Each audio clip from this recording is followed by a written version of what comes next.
เลยเอาไปคลิปเหรอคือได้บอกยิ่งคิดฮอดบ้านอยู่คิดฮอดบ้านรู้เราเด้อไปก้าวกันกันมาวันนี้แบบทำจบภารกิจก่อนเลยจังสุดแก้วกันกับจ่าเด้อ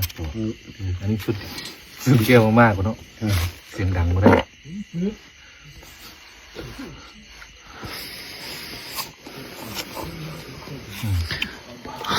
ไปกลับบ้านที่เราเนาะที่ทอดบ้านเลยปลอดภัยต้องกลับไปความจ่าก่อนแหละเห็นปะจ่ามีคาถาเลยคาถาแคล้วคลาดปลอดภัยนะมีคาถาหนึ่งอยู่มีครอบมาเลยคาถาอันเอานี่แบบสั้นๆจะมีคาถาคือ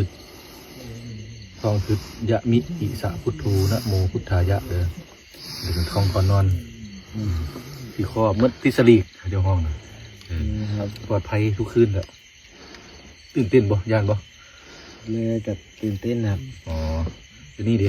เริ่มชินครับอายุ18มาเป็นทหารครับอ๋อกินหุ้งอยู่บ่กินออกมาน้องเขาสายตาสั้นที่นึงนะน้องกินสายตาสั้นสายตาสั้นบ่าวยิมพีครับทุกคนรู้จักอยู่ครับพักผ่อนกับจ่าก็แหละนครพนมเป็นบ่นครบ่รามาราช